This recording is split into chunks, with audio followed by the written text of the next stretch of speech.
Muy buenas tardes, queridos hermanos. Dios les bendiga. Bienvenidos un día más a este su programa, El Pastor Online. Tenemos en este momento aquí, en las Islas Canarias, las 18 horas, es decir, las 6 en punto de la tarde.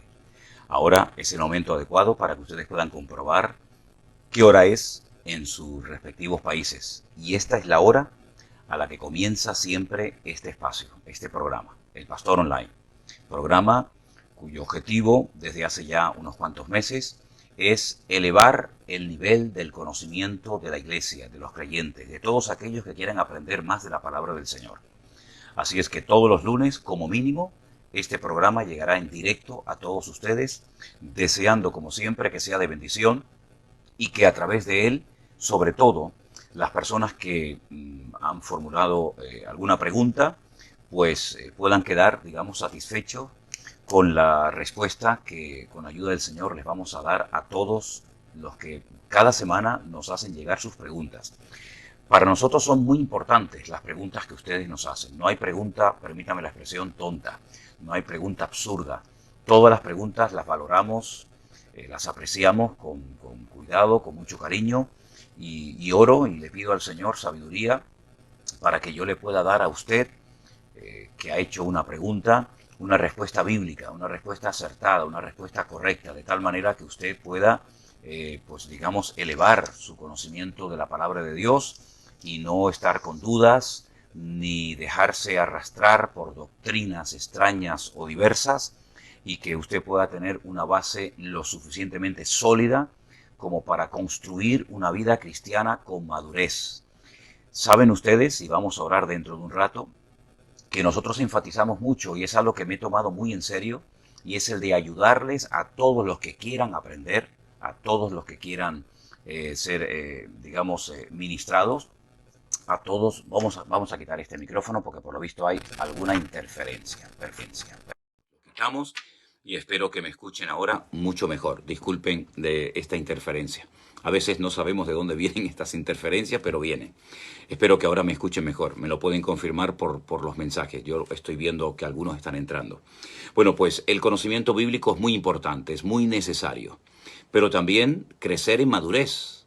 Porque usted puede conocer mucho de la Biblia. De hecho, hay gente que sabe mucho de la Biblia. Pero luego, a la hora de poner en práctica el conocimiento, son personas que, en fin, que hay un abismo, ahí se produce una especie de divorcio entre lo que saben y lo que practican, entre lo que saben y lo que luego ponen en práctica. Por lo tanto, el conocimiento es muy importante. De hecho, hay un texto bíblico que lo leían esta tarde, Oseas capítulo 6, que dice, mi pueblo perece o mi pueblo es destruido por falta de conocimiento. He notado que hay algunas versiones que ponen el término en futuro. Mi pueblo será destruido por falta de conocimiento, ¿verdad? Será talado, dice otra versión que también consultaba esta tarde, Oseas 4:6. Pero aún más importante que el conocimiento es la madurez, y la madurez no viene con el tiempo.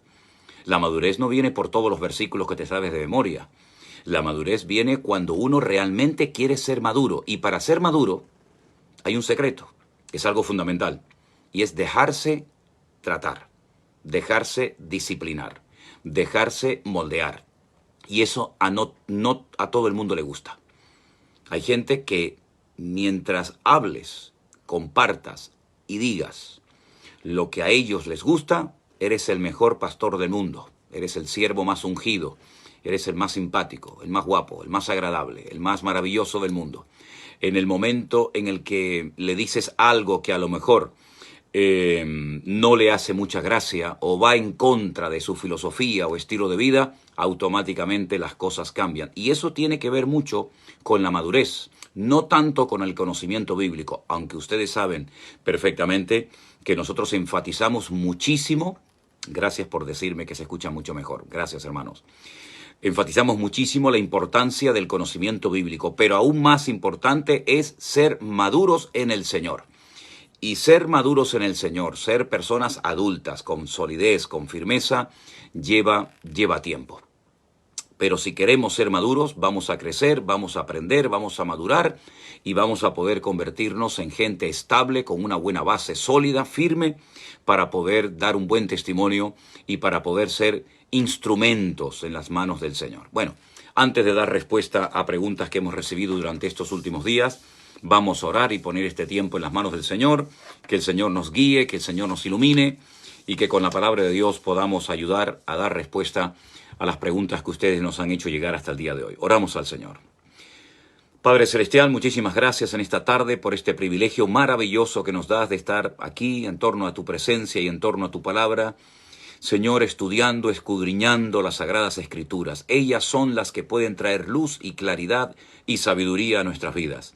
Te pido, Señor, que todo lo que hablemos te glorifique a ti, te levante en alto a ti. Tú eres el protagonista, el centro de atención. Que tú, Señor, nos des la sabiduría necesaria, que tu palabra hable y toque los corazones, para que al finalizar este tiempo podamos tener las ideas aún más claras y podamos servirte con efectividad en tu reino. A ti la gloria y la honra, y pedimos todo en el nombre de Jesús.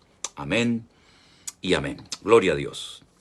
Vamos a ver, primeramente quiero responder a la pregunta o a la inquietud de una hermana que nos habla acerca de esa expresión. Es una expresión y es la de perdonarse a sí mismo.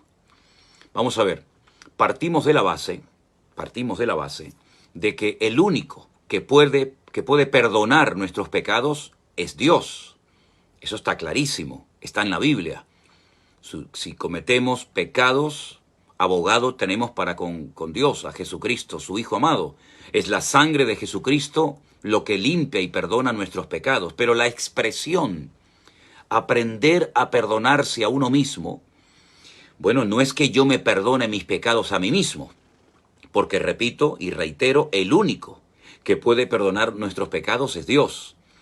Pero una vez que hayamos recibido el perdón de Dios, tenemos que aprender a interiorizar ese perdón, a no seguir el resto de nuestra vida condenándonos, sintiéndonos culpables por pecados que ya el Señor nos perdonó. Eso es lo que quiero decir cuando decimos aprendamos a perdonarnos a nosotros mismos.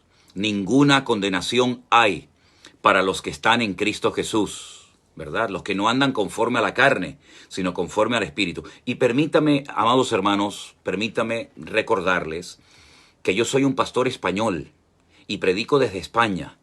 Y entiendo, y soy consciente de ello, que a veces la forma de hablar nuestra aquí en España, pues a veces a lo mejor puedo utilizar, sin querer, alguna palabra, alguna expresión que a lo mejor en su país, y les recuerdo que hay muchísimos países desde donde nos ven y nos escuchan, que a lo mejor una palabra, una frase, una expresión típica de España, a lo mejor puede sonar fuerte o puede significar todo lo contrario a lo que yo en el fondo he querido decir.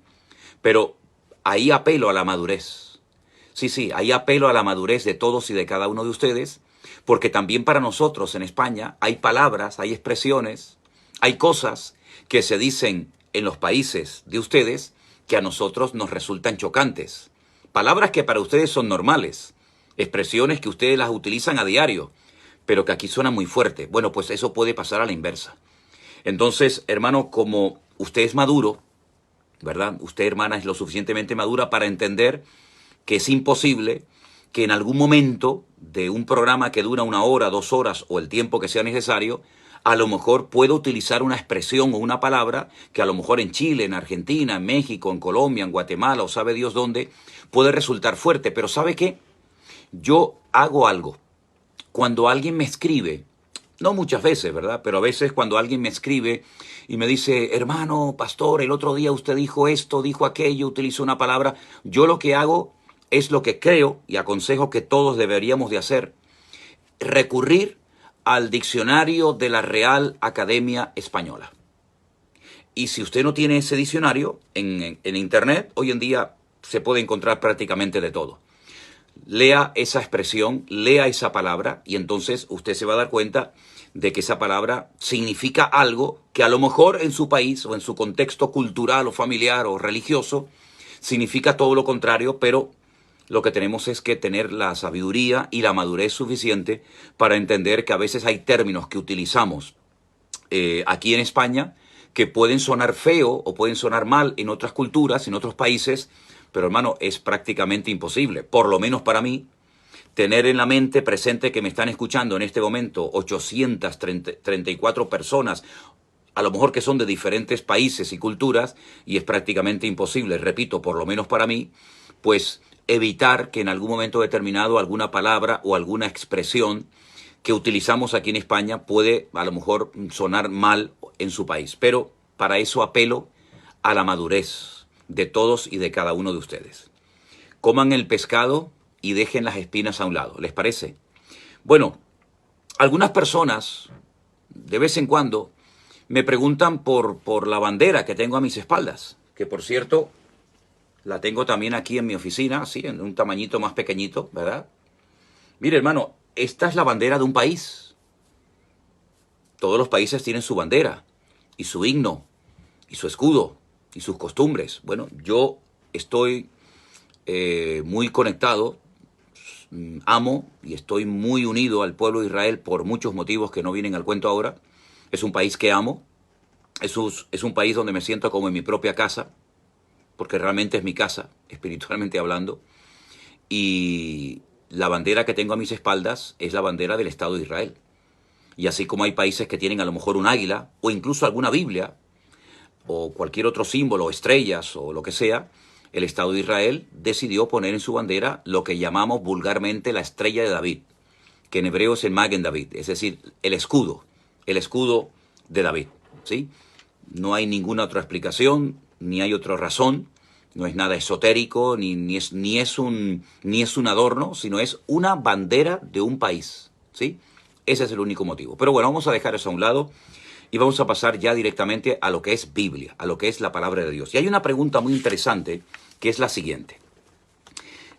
Una persona llamado Harold, no sé si es hombre o mujer, en fin, da igual. Esta persona me dicen que da estudios bíblicos en su casa. Pues me parece muy bien, estupendo que usted, hermano o hermana, dé estudios en su casa. Si los da bien y si tiene autoridad para hacerlo, me parece estupendo.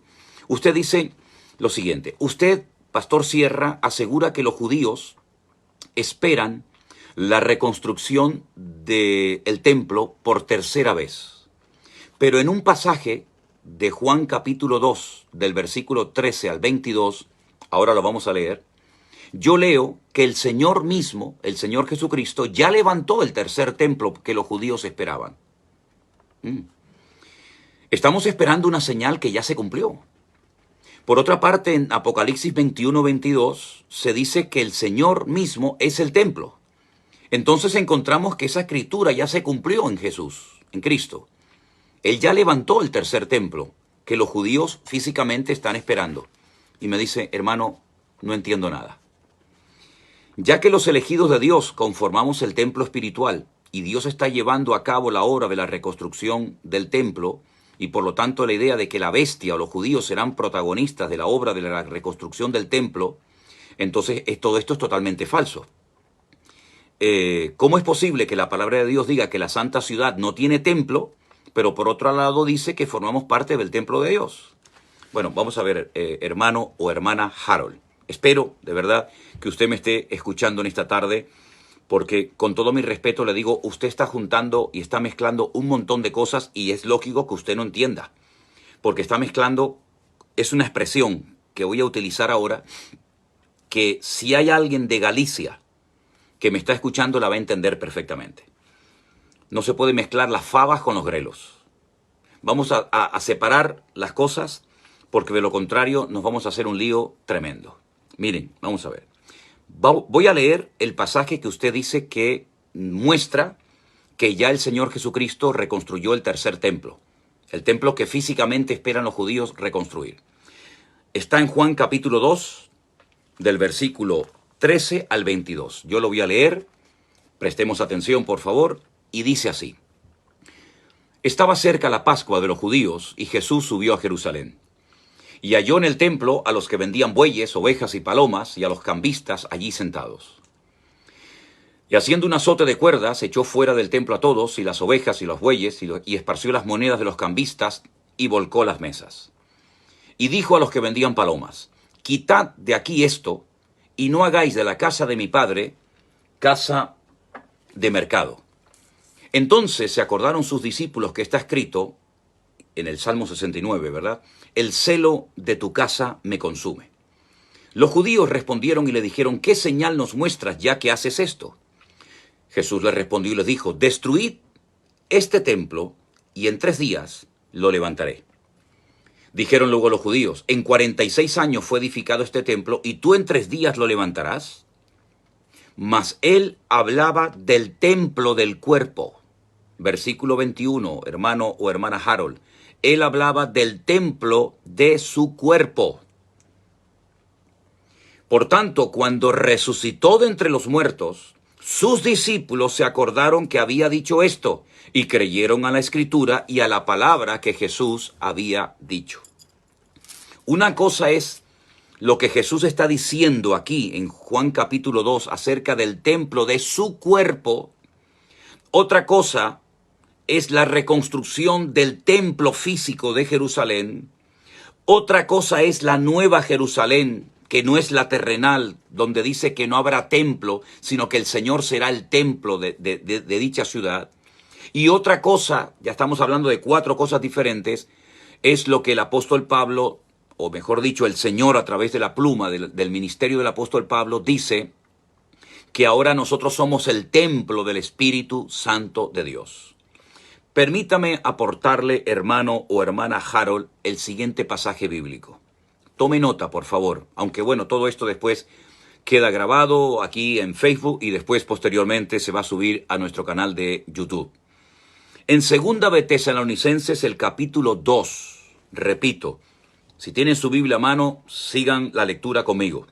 2 de Tesalonicenses, capítulo 2, los versículos 3 y 4, leemos lo siguiente.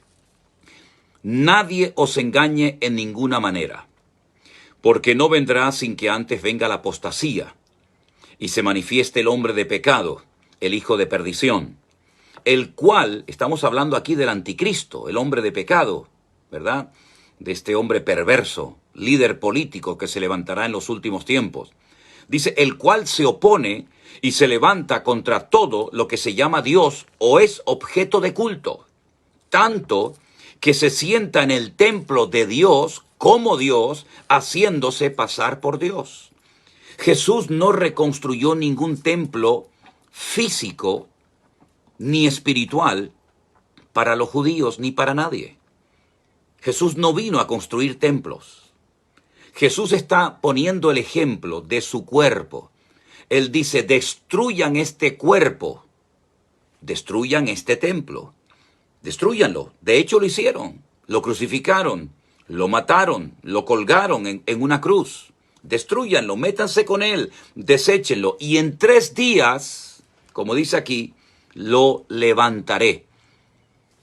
Ellos decían, pero ¿cómo vas a levantar el templo en 3 días si a nosotros nos ha costado décadas restaurarlo, reconstruirlo? Pero Jesús dice aquí, verso 21 de Juan 2, él hablaba del templo de su cuerpo. El tercer templo físico, literal, que irá en el monte Moriah, en la ciudad santa de Jerusalén, aún no se ha reconstruido. Y la resurrección de Cristo no tiene absolutamente nada que ver con la reconstrucción del tercer templo de Jerusalén. La nueva Jerusalén, que no es la Jerusalén celestial, es que lo que ocurre es que a veces algunas personas se confunden, porque la Jerusalén celestial, la ciudad del cielo, la que habla Juan capítulo 1 y capítulo 22, tiene el mismo nombre que la ciudad actual de Jerusalén, pero son 2 ciudades diferentes.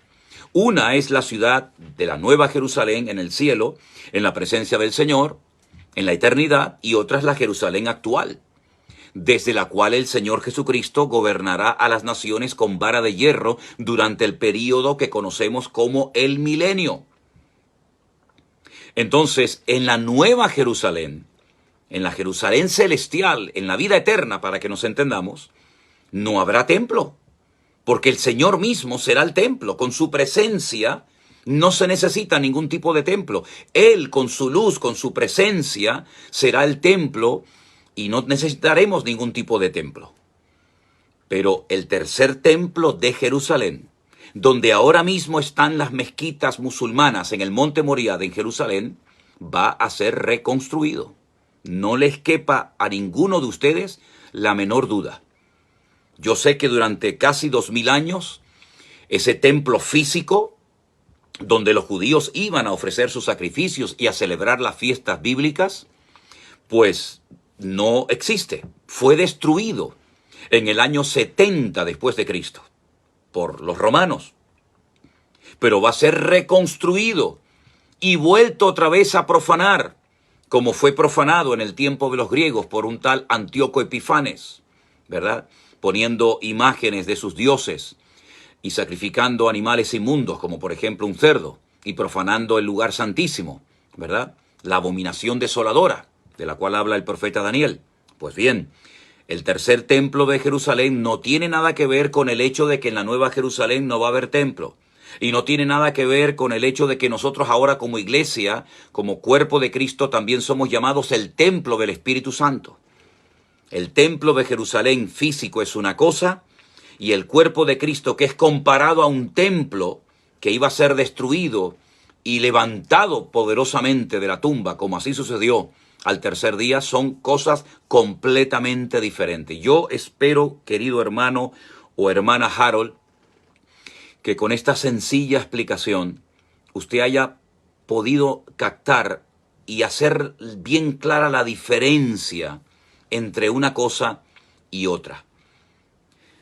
Para eso, con todo mi respeto, yo le recomiendo que usted lea el libro que este año el Señor nos permitió publicar de de hermenéutica.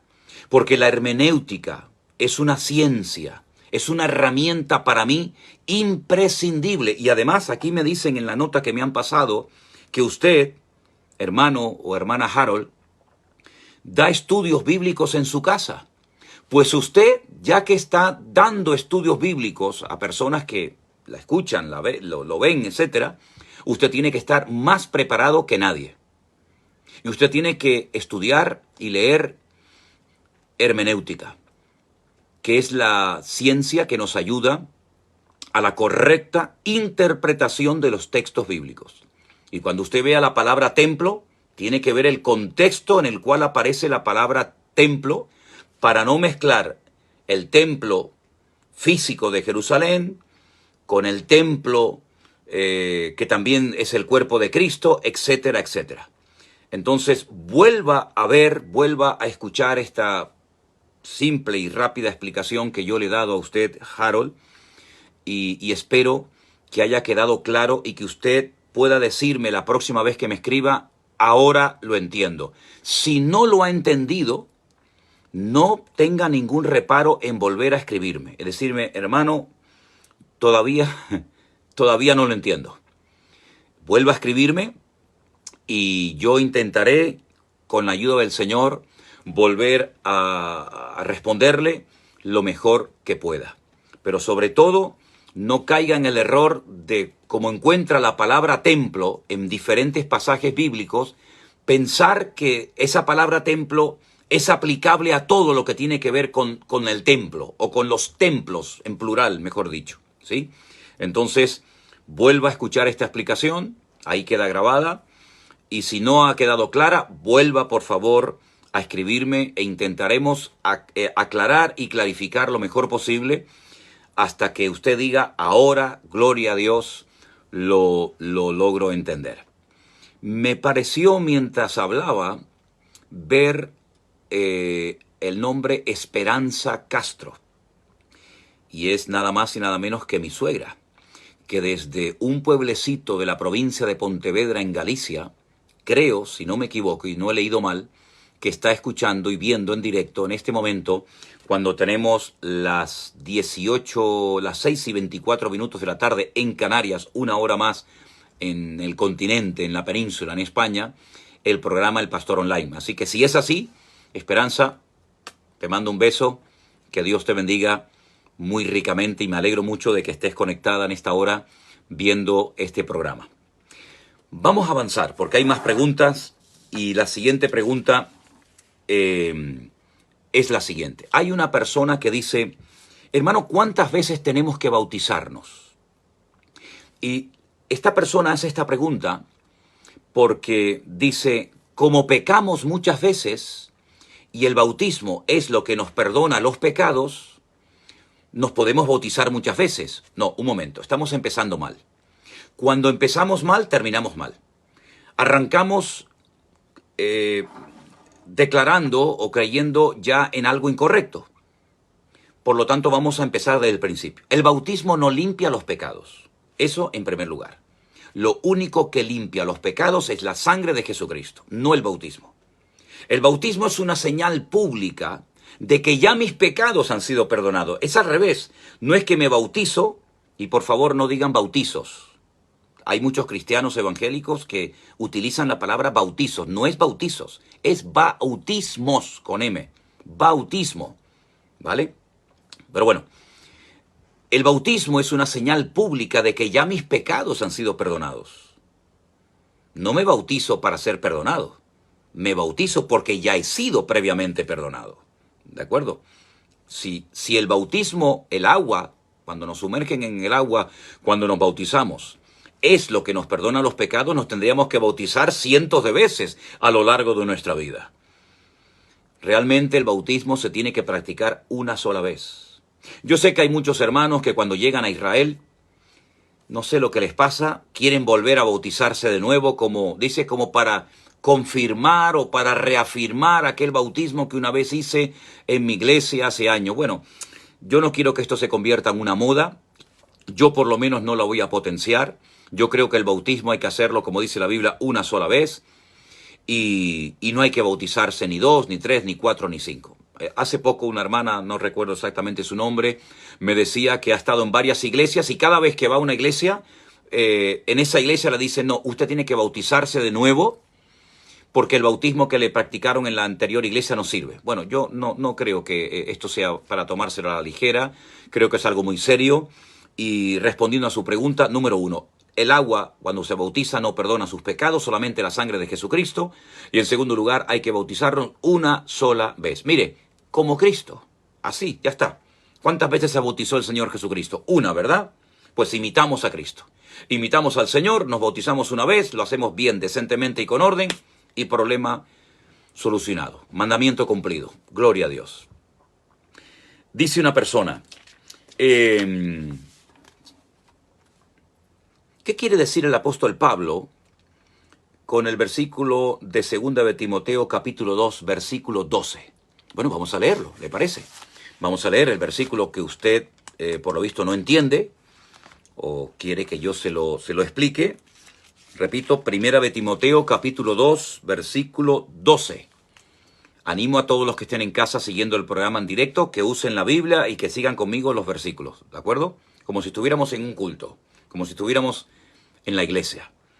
Vamos a ver qué nos dice 2 de Timoteo capítulo 2, versículo 12. Léanlo conmigo, por favor.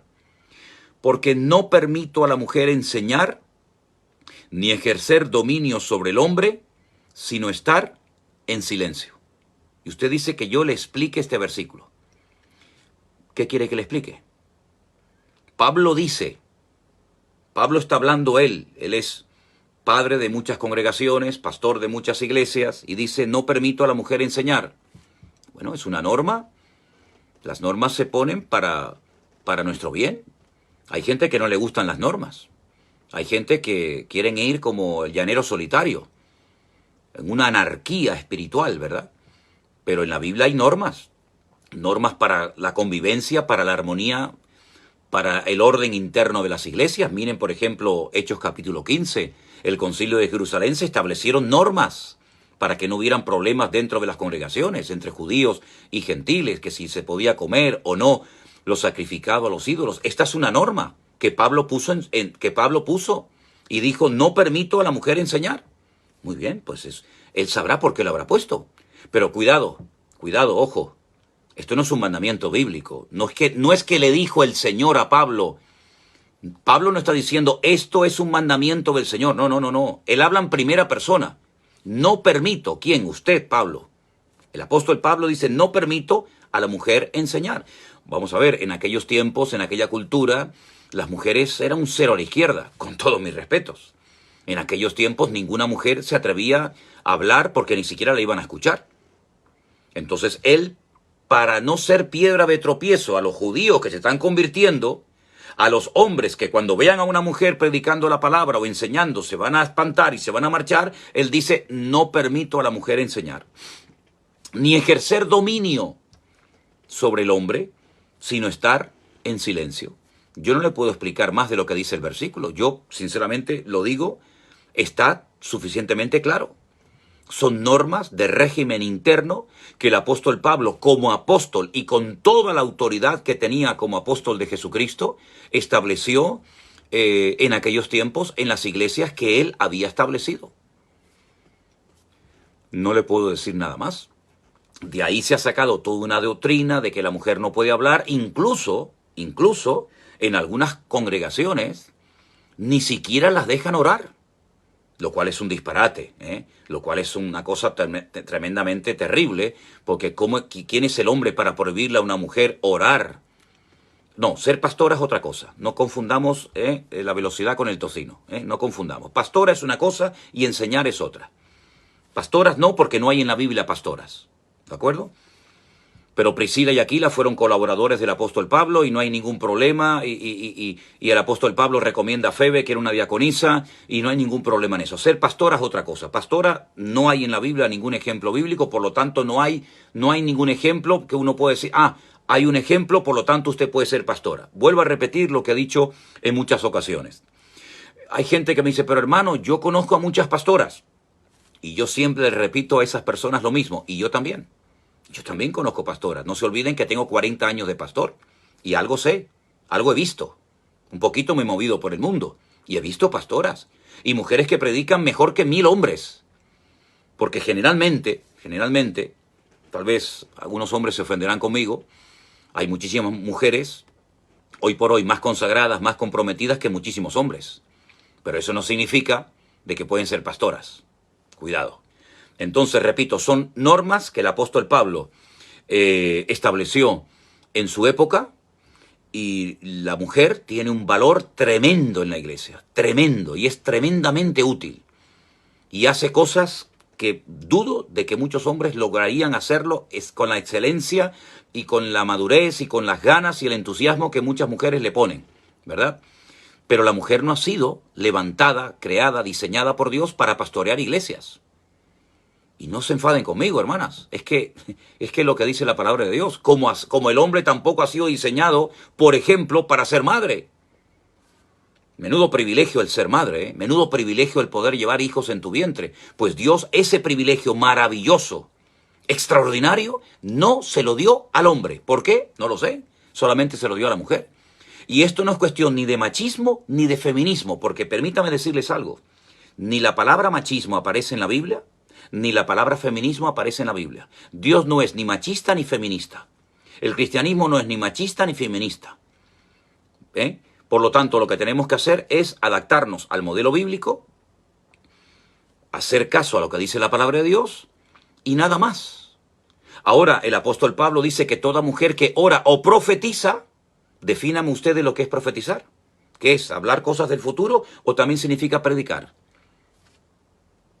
Toda mujer que ora o profetiza, ¿no lo dice Pablo en 1 Corintios? Luego la mujer puede hablar, porque para orar, que yo sepa, habrá que abrir la boca. Para profetizar o compartir, habrá que abrir la boca. Entonces, ¿qué quedamos? ¿Puede abrir la boca o no puede abrir la boca? Hay que coger toda la enseñanza, hay que coger todos los versículos y no pellizcar, no sacar las cosas de contexto y hacer un pretexto. Esa es una de las reglas de oro de la hermenéutica. Muy bien, hermanos. Pasamos a otra pregunta, si les parece bien. Me gustaría saber, esta es una pregunta, créanme, la hace una hermana.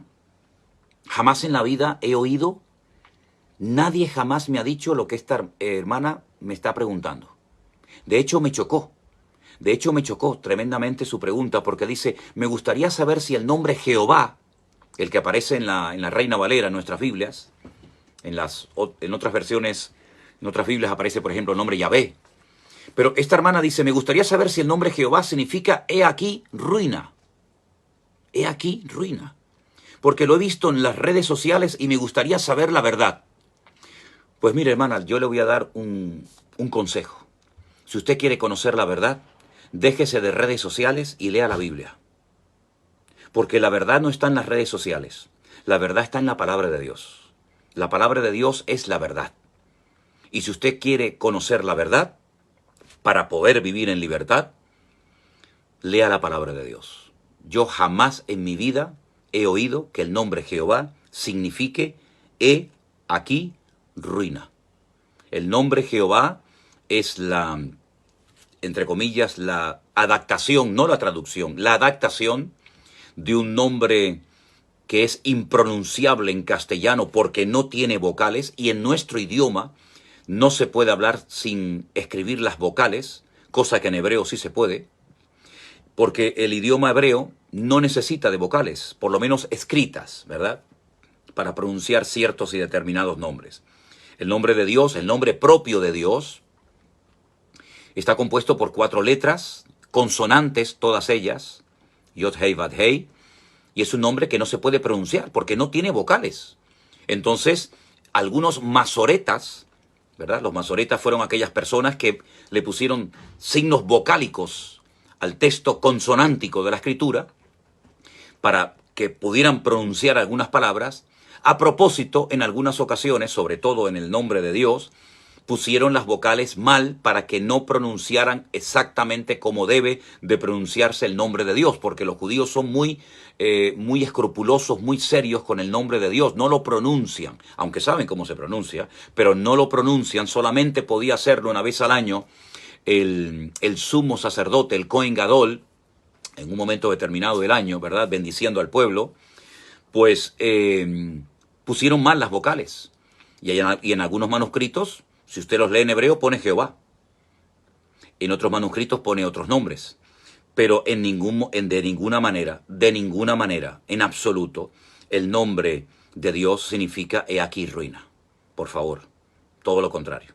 El nombre de Dios es un nombre de poder, es un nombre santo, es un nombre que es sobre todo nombre y no tiene nada que ver con ruina. En todo caso, con bendición.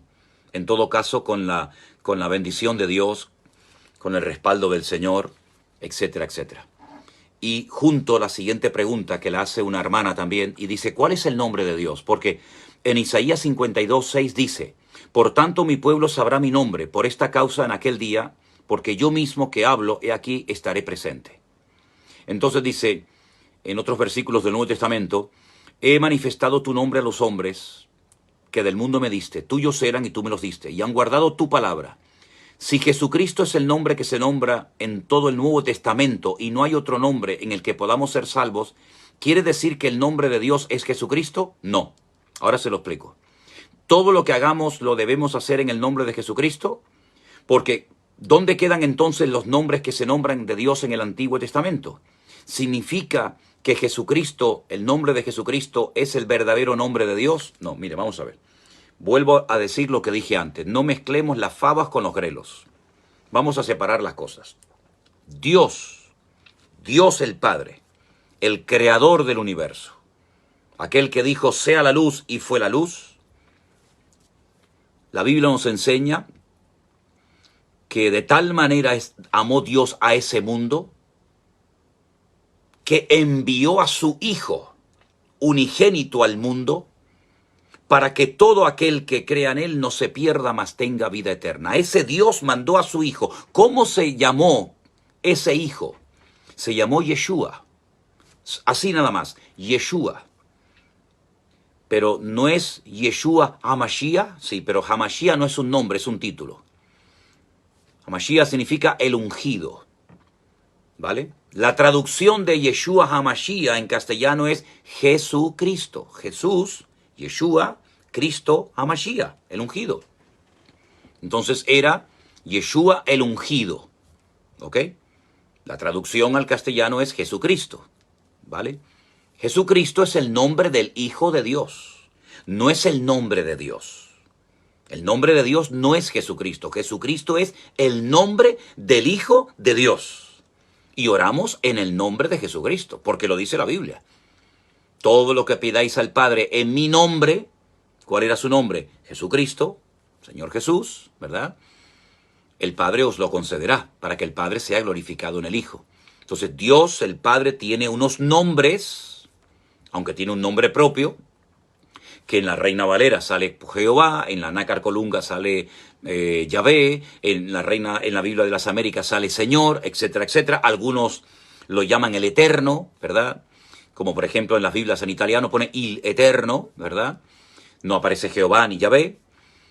Y Jesucristo es el nombre del Hijo de Dios. Jesucristo, el nombre de Jesucristo no sustituye, no desplaza el nombre de Dios. No mezclemos las cosas, aprendamos a separar las cosas y a tratar las cosas por separado, y de esa manera no nos vamos a hacer un lío mezclando conceptos, nombres e ideas que no tienen que tratarse juntas, sino cada una por separado. Y creo que hay una pregunta más que una persona me hace, y dice en Apocalipsis capítulo 3, versículo 5, si me permiten vamos a buscarlo. Busquen conmigo, por favor, si tienen su Biblia a mano. Último libro de la Biblia, capítulo 3, libro de Apocalipsis, dice la hermana María, versículo 5, dice: el que venciere será vestido de vestiduras blancas, y no borraré su nombre del libro de la vida, y confesaré su nombre delante de mi Padre y delante de sus ángeles. Eso es lo que dice Apocalipsis 3, 5. Que el que venciere será vestido de vestiduras blancas. Su nombre no será borrado del libro de la vida, y confesaré su nombre delante de mi Padre que está en los cielos. Ahora la pregunta de esta hermana es la siguiente. Este es el mensaje de la iglesia a Sardis, efectivamente. ¿Quiere decir que se puede perder la salvación y no tener la vida eterna en la presencia del Señor? Es que esto no es lo que está diciendo el versículo. El versículo dice que al que venciere, su nombre no será borrado del libro de la vida. Mi pregunta es, hermana María y toda la audiencia que me escuchan esta tarde, que es inmensa, ¿ustedes son en Cristo no solo vencedores, sino más que vencedores? ¿Sí o no? Porque aquí no hay término medio. O estás en derrota o estás en victoria. ¿Ustedes han vencido por la sangre de Cristo? ¿Ustedes hoy se pueden considerar más que vencedores a través de la sangre del Cordero de Dios, del Señor Jesucristo? ¿Sí o no? Claro que sí. Somos más que vencedores. Pues ya está. Si somos más que vencedores, ¿cómo va a borrar el Señor nuestro nombre del libro de la vida? Esto no tiene nada que ver conmigo. Yo soy más que vencedor en Cristo. Esto será para los cobardes. Esto será para los que no vivan en victoria. Esto será para los que no pongan en práctica este texto bíblico. Pero este texto bíblico me habla de que a los vencedores el Señor no borrará su nombre del libro de la vida. Luego no tengo ningún temor de que me borre el Señor el nombre del libro de la vida, porque yo soy hoy más que vencedor por medio de aquel que me amó, es decir, de mi Señor Jesucristo. Y mañana, con la ayuda del Señor, volveré a levantarme, empezaré de cero y viviré en victoria. Y pasado mañana empezaré de cero y viviré en victoria. Iré toda mi vida de gloria en gloria, de bendición en bendición, de triunfo en triunfo y de victoria en victoria. Por lo tanto, hoy, mañana, pasado mañana y siempre viviré en esa victoria, y mi nombre está escrito permanentemente en el libro de la vida. Antes fui no fui un vencedor, antes fui otras cosas, pero hoy, como vivo en victoria constante y permanente, venga al culto o no venga al culto, me llamen o no me llamen, me alaben o me critiquen, me apoyen o me apuñalen, esté solo o acompañado, la victoria no depende de mi estado de ánimo. La victoria no depende de si soy famoso o totalmente anónimo y desconocido. La victoria no depende de si soy un pastor reconocido a nivel mundial o no me conoce nadie. La victoria no depende de mí. La victoria depende de mi Señor. La victoria depende de mi Señor Jesucristo. Y Él venció a la muerte, resucitó al tercer día y se sentó a la diestra de Dios Padre. Ora, clama, intercede todos los días por mi vida, y hoy estamos en victoria. Por lo tanto, ahora mismo, mis queridos hermanos, nuestros nombres están escritos en el libro de la vida. Mañana, levántate, pelea en el nombre de Jesús, mantente en victoria para que ese nombre siempre esté ahí. Pero no vivamos con miedo, no vivamos con inseguridad, vivamos con la confianza absoluta de que soy salvo. Vivamos con la confianza absoluta de que el Señor está conmigo como poderoso gigante y que nada ni nadie me podrá hacer frente en todos los días de mi vida, porque Él estará conmigo todos los días hasta el fin del mundo. Así que, mis queridos hermanos, disfruten de su relación con el Señor. Vivan sin miedo, vivan sin temor. Maduremos. ¿Cuál es el objetivo? ¿Cuál es uno de los objetivos de este programa? Elevar el nivel de madurez y de conocimiento bíblico de la audiencia. Poner una base bíblica lo suficientemente sólida como para poder edificar una vida, un proyecto de vida sólido en el Señor. Dejar las disfunciones, los desequilibrios, los altos y los bajos y mantenernos firmes y constantes, creciendo en la obra del Señor siempre. No recurrir al discurso simple de que nadie me ama, nadie me comprende, nadie me entiende, me siento solo, el pastor no me llama, el pastor no me escribe. Ya no recurrimos a esas cosas que son típicas de gente inmadura. Ya no estamos con el lloriqueo de si me llamaron, que si no me llamaron, que si el pastor me llamó, si el pastor cuenta conmigo, que si me miraron bien, que si me miraron mal. Eso son cosas de niños. Nosotros no somos niños fluctuantes, somos hombres y mujeres con un llamado, con un propósito de vida. Y el propósito es llevar el evangelio hasta el último rincón de la tierra. Esforzarnos en el nombre del Señor. Cerrar heridas, no hacer nada ni provocar nada para que se vuelvan a abrir heridas, dejando atrás los complejos, dejando atrás lo que me hicieron, pasando la página del pasado, olvidando ciertamente lo que queda atrás y extendiéndome, gloria a Dios, a lo que está delante de mí. Hermanos, ya no es tiempo de tonterías, efectivamente, es tiempo de gente madura. Quiero rodearme de gente madura. Quiero en la iglesia virtual gente madura, hombres maduros, jóvenes maduros, mujeres maduras, personas que se dejen tratar, personas que se dejen de lloriqueos, personas que vayan en serio con el Señor, personas que se dejen podar, que se dejen tratar. ¿No dice la Biblia que hay que someter a prueba?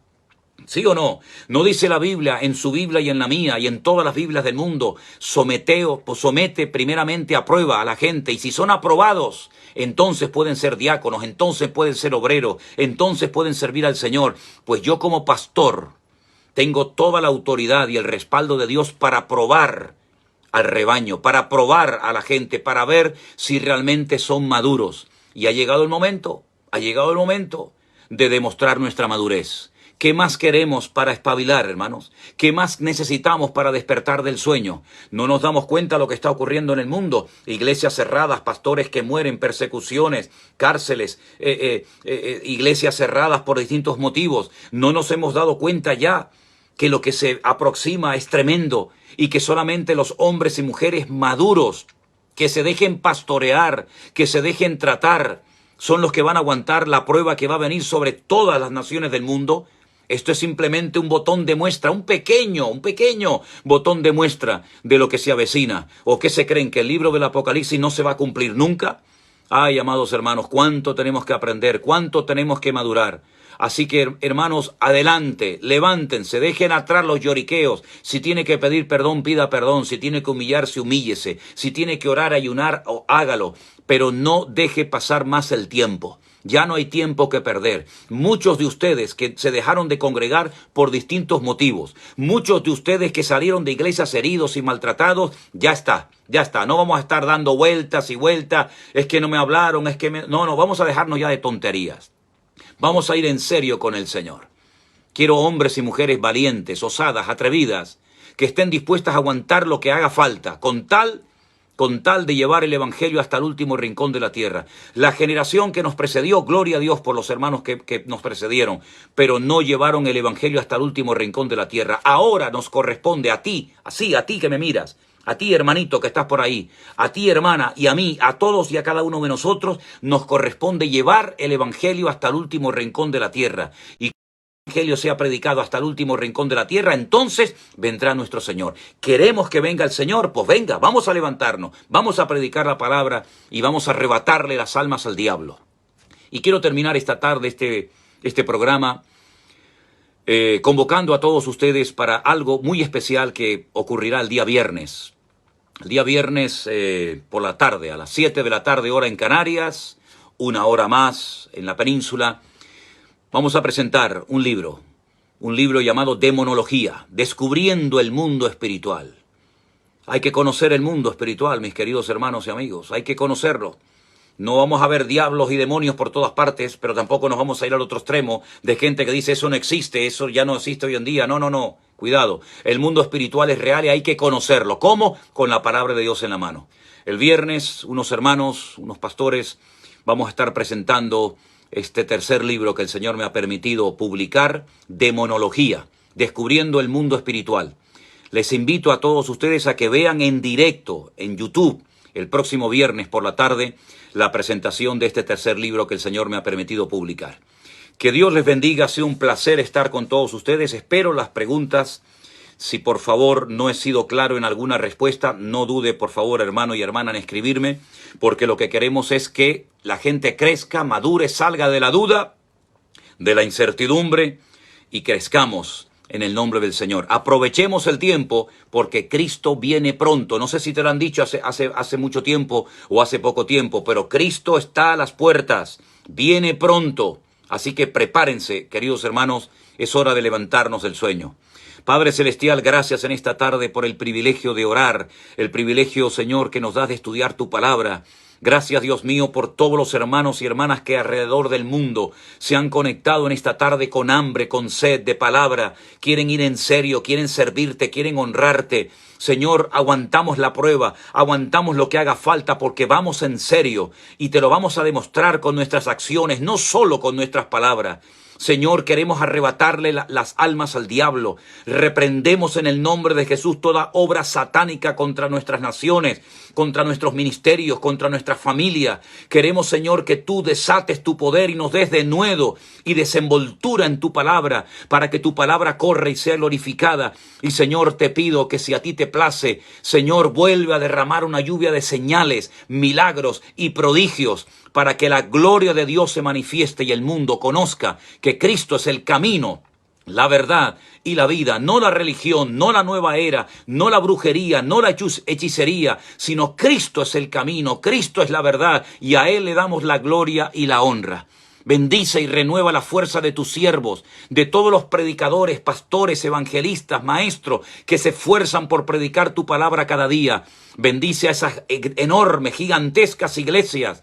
Bendice a las pequeñas congregaciones, bendice a todo obrero que se esfuerza. Señor, en el nombre de Jesús, levanta y visita, aviva tu obra en medio de los tiempos y que tu iglesia marche en victoria en estos últimos tiempos, Señor. A ti la gloria y la honra, en el bendito nombre de Jesús. Amén y amén. Mis queridos hermanos, un abrazo fuerte, ha sido un placer poder estar con todos ustedes. Sé que muchos de ustedes escriben y escriben y escriben mientras hablo, mientras oro, mientras enseño. Es inevitable, ¿verdad? Después vamos a ver si soy capaz de leer todos los mensajes que ustedes están escribiendo. Me llama mucho la atención todos esos corazones y todas esas cositas que salen mientras uno habla, mientras uno enseña la palabra. Bueno, hermano, Dios les bendiga grandemente. Lo importante es que el corazón de Dios esté con nosotros. Lo importante es, si me permiten, que el pulgar, la bendición del eterno Dios, esté a nuestro lado. No nos compliquemos la vida. El evangelio es sencillo, es fácil. No nos compliquemos la vida. Disfrutemos de nuestra comunión con el Señor. Un abrazo fuerte para todos ustedes, de mi parte. Dios les bendiga. Ha pasado el tiempo volando, no sé exactamente qué hora es. Son las 18:54 aquí en las Islas Canarias. 18:54. Pasa el tiempo volando, ¿verdad? Que Dios bendiga tu vida, tu matrimonio, tu familia, tu negocio, tus estudios. A los jóvenes que todavía no saben lo que van a hacer con su vida. Estudio esto, estudio aquello. Párate y pregúntale al Señor, ¿qué quieres hacer con mi vida, Señor? ¿Qué quieres hacer con mi vida? ¿Cuál es tu voluntad para mi vida? El Señor te puede dar grandes sorpresas. Y animo a muchos de ustedes a que piensen, a que se preparen para servir al Señor a tiempo completo en su reino. Necesitamos cientos de obreros, cientos de personas que estén dispuestas a servir al Señor. Oramos los unos por los otros, nos cubrimos las espaldas en oración y nos vemos pronto si Dios quiere. Mañana en el devocional, por lo menos. Dios les bendiga, mis hermanos amados. Buenas tardes y bendiciones para todos.